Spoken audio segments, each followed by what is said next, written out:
Olá, meu querido amigo e professor, tudo bem com você? Seja bem-vindo mais uma vez.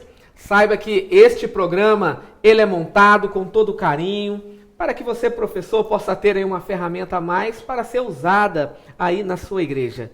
Ficamos felizes também em saber que a Rio Fluminense está utilizando este material, em especial o Regis, que é um ancião da igreja, ele baixa o material e ele apresenta via Zoom. Deus seja louvado. Deus seja louvado, né? É bom saber que o Evangelho e esse material tem corroborado para que ele possa ser pregado, Compartilhado. né? Compartilhado. Pastor Bruno, seja bem-vindo mais uma vez, conhecido aqui de todos, mas hoje temos o pastor Carlos Rafael.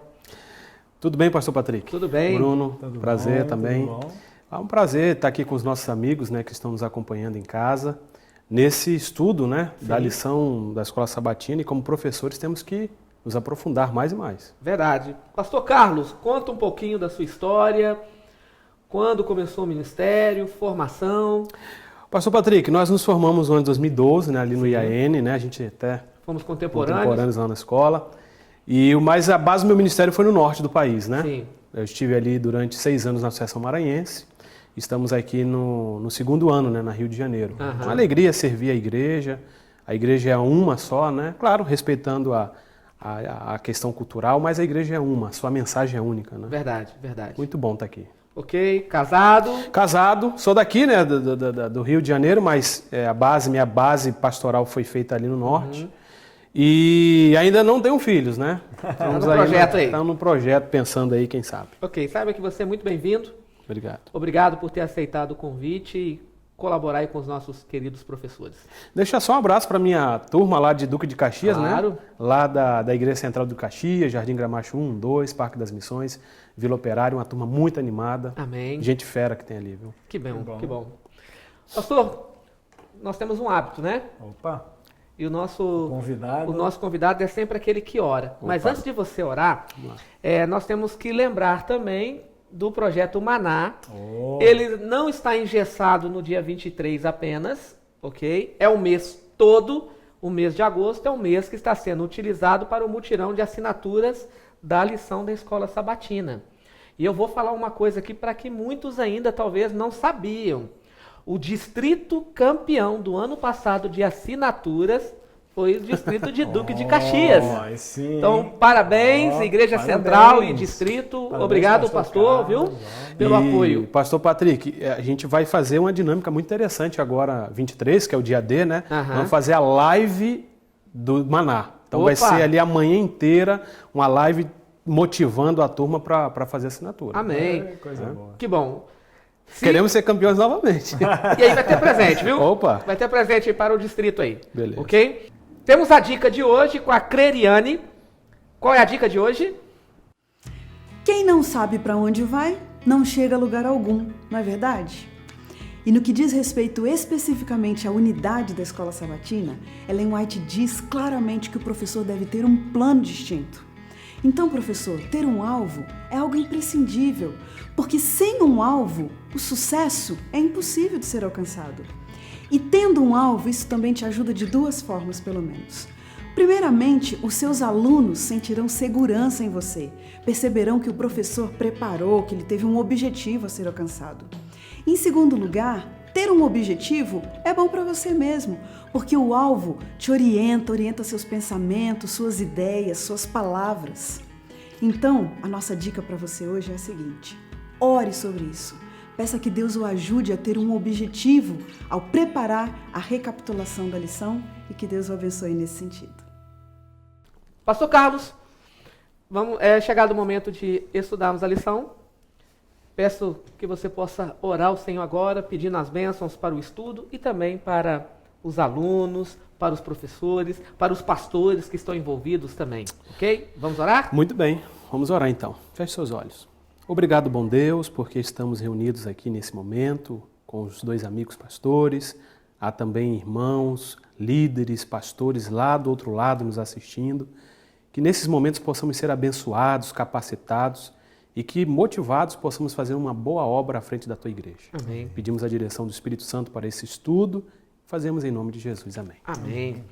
Ok, amigos. Lição de número 10. o Já, tempo né? já passa rápido, né? Um modo emocionante de se envolver. Falamos na lição passada como que a lição ela veio trabalhando com meios, com métodos, como alcançarmos almas para Cristo Jesus, como retirarmos de nosso coração preconceito, né, os nossos óculos, né, e enxergar com a ótica de Jesus Cristo. Mas ao entrarmos já no verso para memorizar, o capítulo 9, verso 37 e 38 de São Mateus, temos problemas e soluções.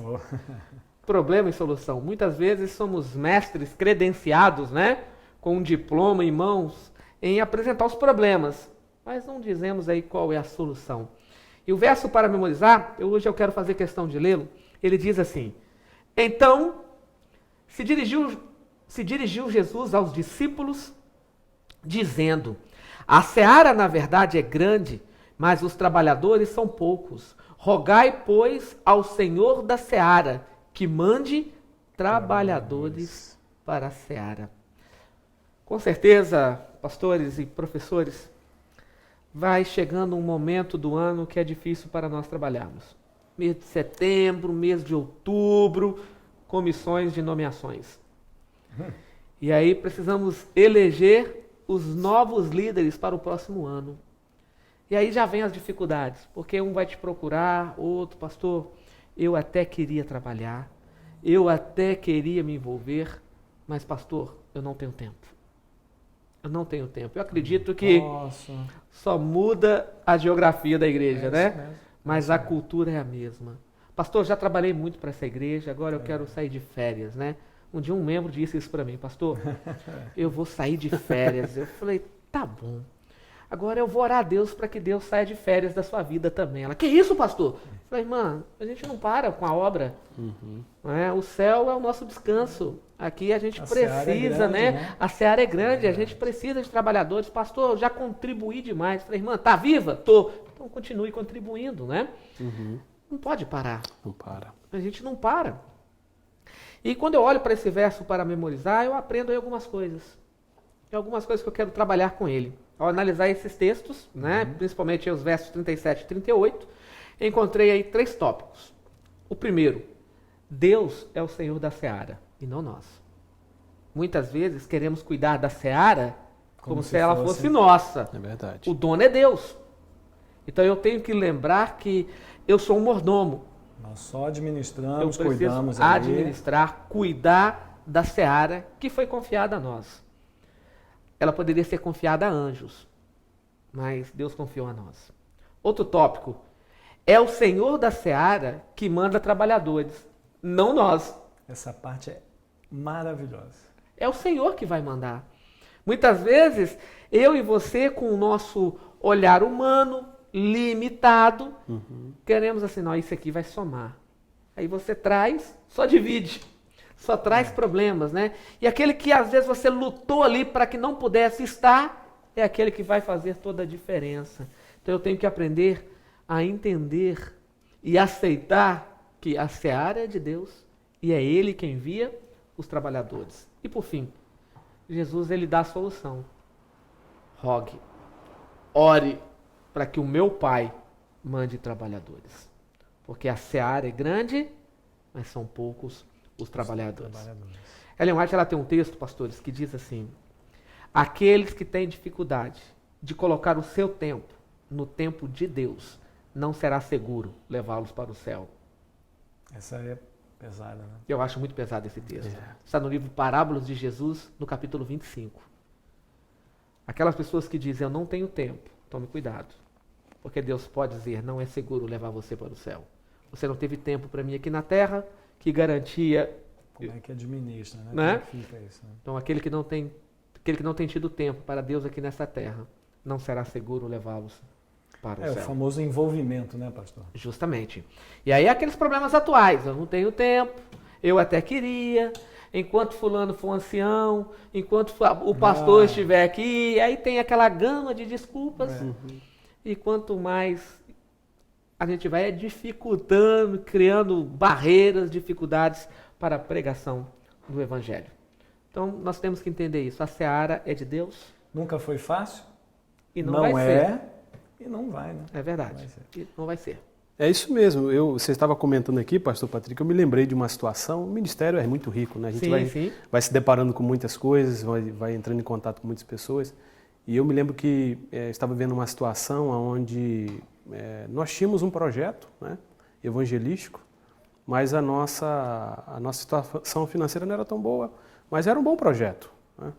E eu me lembro que a igreja estava animada, motivada, mas nós não tínhamos o capital. E eu me lembro que um dos líderes me procurou e falou: pastor, como nós vamos fazer e tal? Eu falei: irmão, fique tranquilo, fique em paz, porque essa obra é de Deus. E se essa obra é de Deus, Ele vai providenciar os meios. Às vezes nós queremos dar o nosso jeitinho, eu não estou dizendo que a gente tem que ficar parado, né, extasiado, mas nós temos que entender que Deus está no controle. E Ele vai mandar pessoas, vai mandar recursos, vai mandar aquilo que for necessário no momento certo. Né, no momento certo. E a gente vai estudar aqui na lição, e a lição vai abordar essas questões também, né? Pastor Carlos, eu estava numa região, fui convidado para trabalhar num plantio de igreja, numa região aqui no Rio de Janeiro, onde não havia presença adventista. E pertencia a um distrito, depois foi transferido para o meu, e aí eu estava participando da primeira reunião, e aí eles estavam falando dos pontos negativos. Pastor, não dá certo, já fizemos de tudo aqui, pastor, não dá certo. Pastor, olha as dificuldades. E eles haviam ganhado ali o cinema, 90 noites, Nossa, a 0,800. bênção. O cinema estava inativado, então ele seria o auditório para a pregação da palavra ali, curso como deixar de fumar, mas nada dava certo. E eu lembro que eu estava assim assentado com a minha esposa ao lado, e ali estava um pastor conduzindo a reunião, eu era aspirante, eu estava no meu 2º ano de ministério, e aí eu fiz uma pergunta, eu falei: eu estou vendo vocês apresentarem os projetos, estão falando de tudo aquilo que não deu certo, mas deixa eu fazer uma pergunta de bobo. Eu não vi em momento algum vocês falarem de plano de oração. Porque evangelismo é campo de guerra. Opa! É campo de guerra, é lutar contra as trevas. E Satanás, ele não quer deixar que ninguém saia de lá para o reino de Deus. E aí o pastor olhou para mim e disse assim: você ainda crê nisso? Nossa. A minha esposa apertou a minha mão assim e falou assim no meu ouvido: isso aqui não é de Deus não. Ela falou assim, e eu falei: não é, então não vamos montar uma coluna de oração. E eu fingi que não acredito, eu falei: eu me recuso a acreditar nisso. Não vamos ter nenhuma corrente de oração, nenhum grupo de oração, uma caminhada de oração. Amigos, precisamos orar. Ele: não, isso aí não é relevante não. Ele repetiu. Fiquei na minha. 2 dias depois, o teto do cinema caiu. Nossa. Caiu todo. E aí eu falei: meu pai, o senhor estava mostrando desde o início que não era para ser ali. Porque ele caiu de manhã. Agora imagina se ele cai com o auditório presente, as pessoas ali. Tragédia, né? A tragédia, a dificuldade que a igreja teria para nascer naquele local, né? Hoje tem uma igreja lá linda, plantada lá para a honra e glória de Deus. Amém. Mas só mudou quando oramos. E sabe o que é interessante? Quando oramos, pastor Carlos, as pessoas chegaram para somar força. Mudou um casal adventista para perto da igreja. Olha aí. Chegaram lá, nós estávamos preocupados que não tinha igreja em Sapucaí e compramos uma casa ao lado do terreno da igreja. Uma pessoa que era cega, o irmão Jorge, ele atravessava o asfalto sozinho, cego, sozinho, uma BR perigosa que corta ali. E ele ouviu a pregação, ficou sentado ouvindo, ele disse: que palavra linda. Hoje ele é membro da igreja, a esposa dele é membro da igreja. Amém. E as pessoas foram chegando, mas as coisas mudaram por causa da oração. Cristo disse o quê? Rogue ao Pai. Roga, Pai. Precisamos orar. E a lição de domingo, ela vem falando de como nós podemos também envolver os membros na ação da igreja. O tema é pequenos grupos, uma ideia divina. É bem verdade que não encontramos o nome pequeno grupo na Bíblia. Podemos Essa expressão encontrar, não tem, essa expressão não existe, ok? Ellen White, no livro Serviço Cristão, na página 72, ela diz que a formação de pequenos grupos como base do esforço cristão foi-me apresentada por aquele que não pode errar, Então, ela está citando aqui que Cristo apresenta o método. E é uma herança da Igreja Metodista, né? Então, eu não posso utilizar livros da Bíblia como Atos, como o Conselho de Jetro e outros textos para dizer que tem um princípio de pequeno grupo. Eu não posso fazer isso, a Bíblia não me permite. E se você quer entender melhor esse assunto, existem vários artigos do pastor Pastor Paroski, né? No Google, digita lá Pastor Paroski, pequeno grupo e tal. Ele tem uma razão ali teológica, coerente, histórica para pequeno grupo. Mas eu não posso utilizar a Bíblia forçando o texto, porque não temos isso, ok? Vamos ter vários princípios falando a respeito do pequeno grupo. E eu estou aqui com um pastor que veio do norte, pequeno grupo é fortíssimo lá, né? Aqui na nossa região sudeste já é um pouco mais difícil, diferente, né, de implantarmos. Mas, pastores e professores, sabe qual é a maior dificuldade que nós temos hoje com o pequeno grupo? Que não existe uma linguagem comum. Não existe um senso comum. Sim. Eu já vi pessoas falando assim, ó, pequeno grupo é missão. Já também ouvi. Pequeno grupo é missão. Mas já vi pessoas dizendo assim, pequeno grupo é comunhão. Coinonia, né? É comunhão. Não é missão, é comunhão. Comunhão usada mais para o público jovem. Justamente assim, e tal. Mas já vi pastores e outras pessoas dizendo assim, é relacionamento. Aí outro dia alguém me perguntou, pastor, você é o MIPS do campo. E agora? Você é o responsável aí pelos pequenos grupos. Nossa, e aí? É missão, comunhão, relacionamento. O que é? Eu falei, é os três. Pronto, isso Tudo mesmo. junto. É os três, porque não tem um método engessado. Funcionou missão? Vai para a missão no pequeno grupo. Funcionou comunhão? Vai para a comunhão. Funcionou para o relacionamento? Vai para o relacionamento. O que eu não posso fazer é engessar. Uma música com um tom só, não sai música, não né? sai música. Não vai. Não vai. Então é a mesma coisa com o pequeno grupo. Então quando nós olhamos para a lição e nós encontramos aí os princípios de pequeno grupo, saiba disso, amigo. O pequeno grupo ele é missão, ele é comunhão e ele também é relacionamento. Então assim, eu quero criar aí uma ponte com a lição de domingo e de segunda-feira. Ok? Porque eu já falei aqui o que é um pequeno grupo. Ele é missão, ele é comunhão, ele é relacionamento. Mas olhando, pastores, para a lição de segunda-feira, os pequenos grupos nas Escrituras. Ok. Olha só que interessante. O nome Trindade tem na Bíblia? Na Bíblia, tem. não. Mas tem um princípio. Tem um princípio. Pai, Filho, Espírito Santo. Ok. O nome Milênio tem na Bíblia? Não. Vai ter um princípio? Na Bíblia, não. Tem um O princípio? princípio está lá. Chamado de 1000 anos. Ok. Beleza. Tem pequeno grupo na Bíblia? Também não. Não tem o nome. Mas tem princípios? Tem também. Tem princípios. Tá lá. Está lá. Então vamos explorar. É bem verdade que o trabalho de Jetro com Moisés, eu não posso ser tão inocente, porque formado em teologia, nós não podemos ser inocentes para dizer assim, ó, aqui está a base de um pequeno grupo.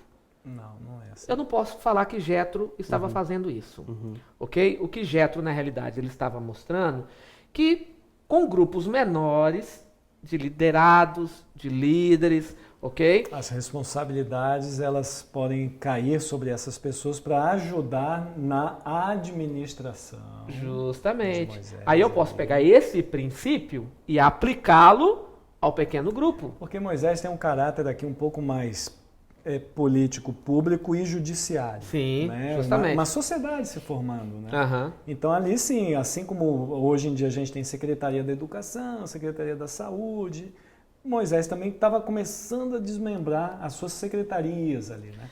Então a gente tem um aspecto espiritual envolvido? Com certeza tem. Mas aqui a gente está percebendo que Jetro estava focado mais nessas partes de especialidade, ó. Aqui o juízo aliviar desse o fardo. exatamente, e em classes ainda, né? Justamente. Eu consigo ainda destacar disso que o pastor Bruno colocou, é que há um estilo de liderança sendo apresentado, né? Aquele estilo de liderança centralizador, ele não é benéfico, né? E a gente já vai observando algumas igrejas que têm líderes centralizadores, você vai perceber que quando essa pessoa não está, quando acontece alguma fatalidade, essa pessoa não está mais presente, a igreja ela parece que não tem pujança para avançar. Ela fica boiando, né? Porque os liderados deles não aprenderam também a liderar. Então, o princípio aqui, que eu consegui extrair aqui da segunda-feira, é que Jétro, ele vai, claro, o Espírito Santo, né, permeando tudo ali, Jétro vai dar um toque a Moisés: olha, Moisés, o princípio de liderança pode ser mudado, você vai morrer aí, ele vai usar a expressão, você vai morrer e o povo também vai morrer. Então, vamos descentralizar essas coisas, vamos colocar grupos de 100, de 50, né? Ou seja, a ideia ali é fazer com que cada pessoa assuma a sua responsabilidade dentro do plano maior. Verdade. Nessa primeira parte, pastor Patrick e pastor Carlos, eu diria que a parte da funcionalidade, ela tem um destaque um pouco maior aqui, porque a gente percebe que, primeiro, na lição de domingo está lá escrito, né? Depois a pergunta: não há nada mais importante para Deus do que salvar o maior número possível de pessoas. Então existe um foco, existe um objetivo. O pequeno grupo, assim como uma igreja, ele entra nesse propósito, nesse foco para ajudar a alcançar aquela missão. Ou seja, existe uma função.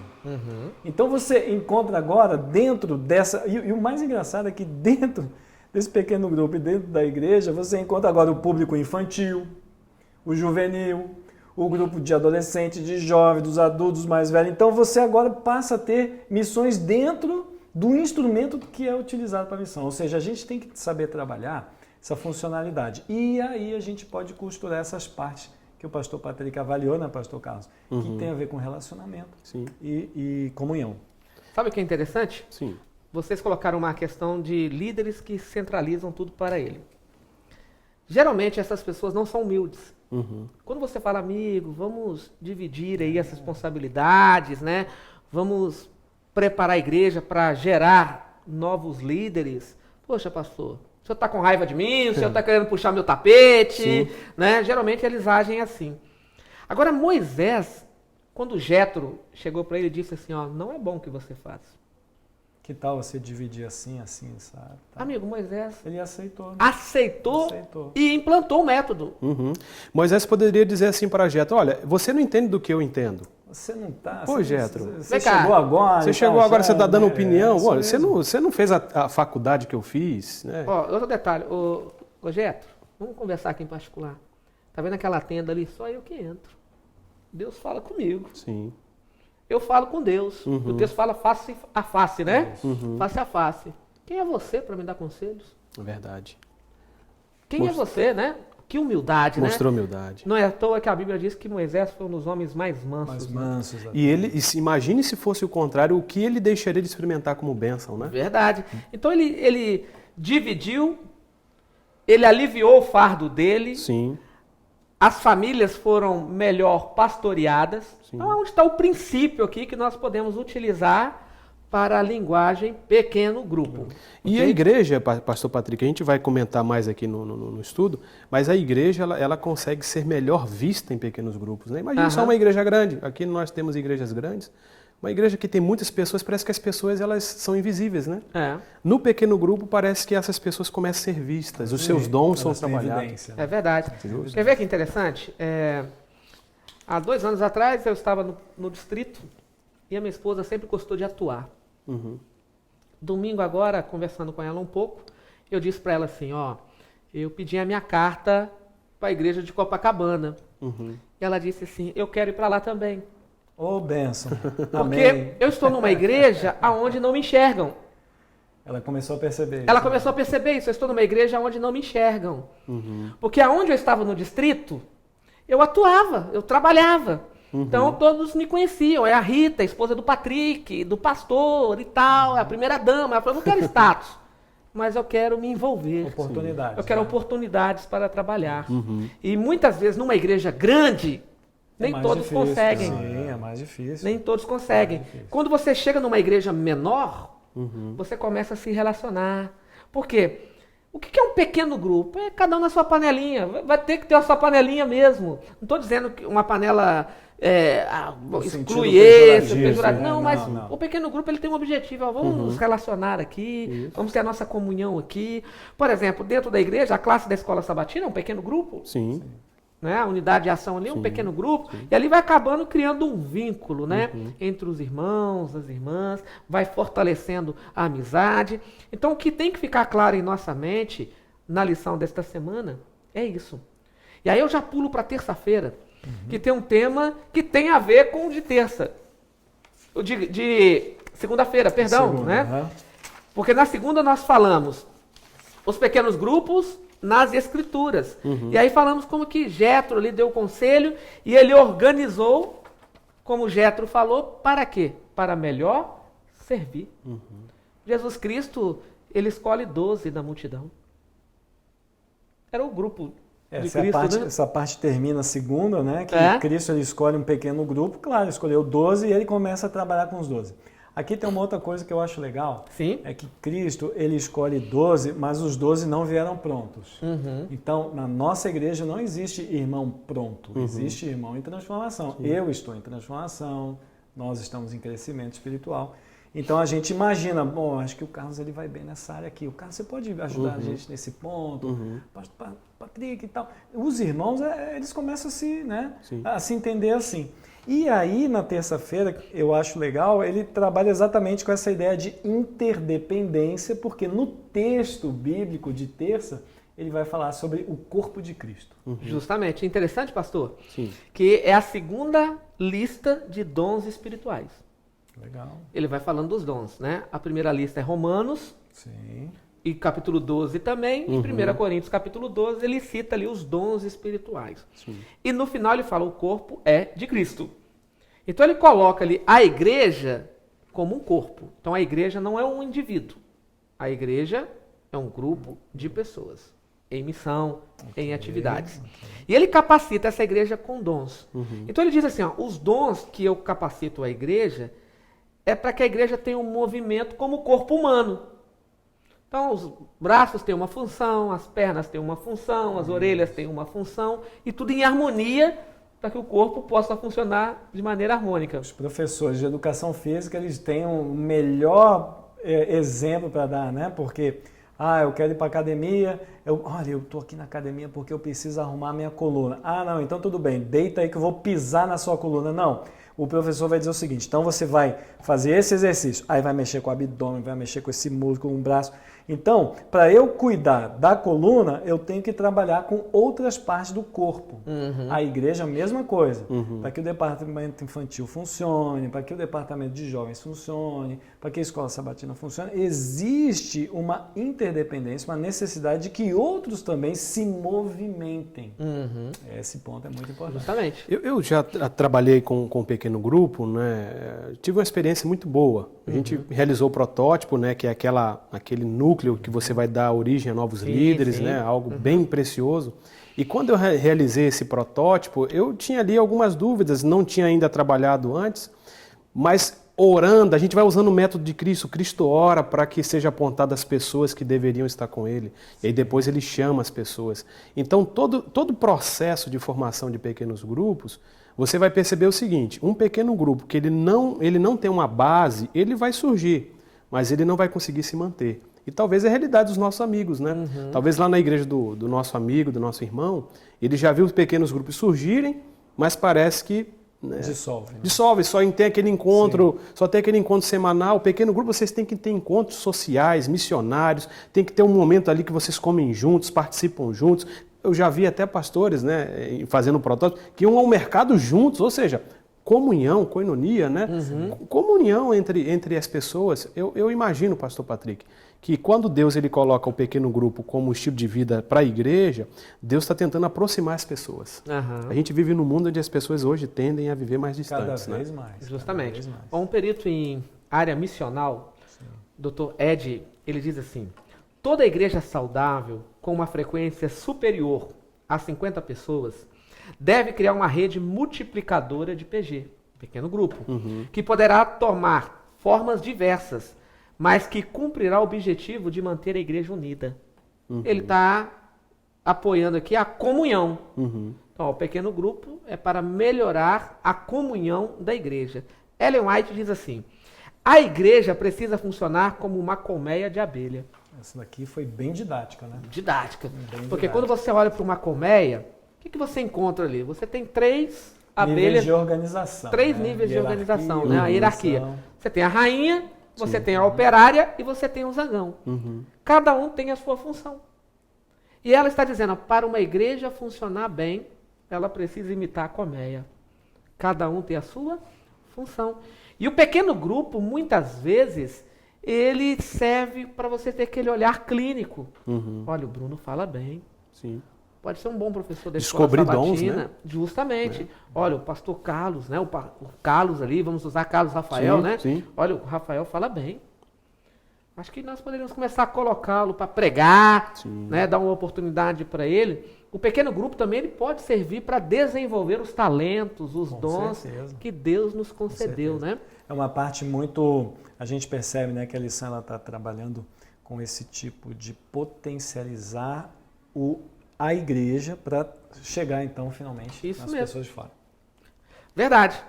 Quarta-feira, os pequenos grupos. Lá no Novo. No Novo Testamento. E aí? Eu achei muito legal essa pergunta de quarta-feira, porque aqui ele deu nome aos missionários. E eu gosto disso, porque é fácil falar, né? Mas não, além de falar, ele ainda deu nome. Tem fulano, beltrano, estão aqui. E eu achei muito bonito, por quê? Porque eles, aqui tem uma coisa que me chamou a atenção. Eles tinham a disposição de trabalhar. E como o senhor comentou, né, logo no começo, né, pastor Patrick, tem gente que vira para a gente, né, pro pastor, esse ano eu não quero assumir, e aí você fica preocupado. Às vezes ele até dá uma sugestão, se eu for para aquela outra área ali, eu aceito. Tudo bem, aí ainda dá para discutir algum assunto. Mas a pessoa não tem disposição. E aqui não. A lição de quarta-feira ela me mostra nomes de pessoas dispostas. Aí ela termina depois com uma outra personagem, que é a famosa Lídia, né? Então eu gostei muito desses nomes aqui. E Lucas é detalhista, né? Ele faz questão de apresentar nomes, né? Sim. E me chama a atenção também aqui, né, a palavra casa, né? Vai aparecer muito no livro de Atos, né? A gente vai perceber que ali eles como eles não tinham templo, né? A igreja estava iniciando, parece que o local onde eles tinham para se encontrar é nos lares, né? E a gente vai perceber que a estrutura da igreja, hoje, ela nos leva também para isso, para os lares. A gente conhece profecias e sabe de como vai ser o desfecho. Parece que já seria o momento da gente começar a se habituar a ter pequenos encontros, né? Mas, pastor Carlos, foi ótimo você ter tocado nesse assunto. Nesse período de quarentena que as igrejas estão reabrindo, né? Muitas estão reabrindo, existe ainda uma ali, outra ali que ainda não está muito bem, mas no meu distrito existem irmãos que pedem, pastor, já que a nossa igreja não vai abrir, então o senhor pode vir aqui em casa? Posso. Então vamos fazer um culto aqui em casa? Tá, vamos fazer um culto. Então vamos chamar todo mundo para vir aqui em casa. Aí fiquei pensando, a ideia é legal, mas não dá para eu chamar todo mundo nesse período de quarentena na casa de uma pessoa. Pois é. E aí você acabou de falar, a lição está falando que as pessoas se desenvolviam em casa. Olha, a gente está vivendo num tempo que até para desenvolver em casa, tá complicado. Parece que a gente está retrocedendo, né? Mas é verdade. No período bíblico, as pessoas muito mais forte utilizaram a casa do que uma igreja. Na época era até sinagoga, né? Mas é só para você ter uma noção que casa, a família, ela sim, é um núcleo como se fosse uma igreja. E é claro que quando nós olhamos para o texto de Atos, capítulo 2, verso 42, encontramos ali 4 razões de ser. Aquilo que eles realizavam. O pequeno grupo, podemos assim usar a linguagem, quando eles estavam de casa em casa, eles não apenas cruzavam os braços, vamos cantar um hino. Faz um pedido de oração aí. Eles tinham isso. Eles tinham uma dinâmica, uma convivência. Exatamente. Por exemplo, doutrina, o capítulo 2, verso 42 diz doutrina, comunhão, partir do pão e oração. 4 coisas que eles faziam. Então eles reforçavam a doutrina da igreja, eles reforçavam a comunhão.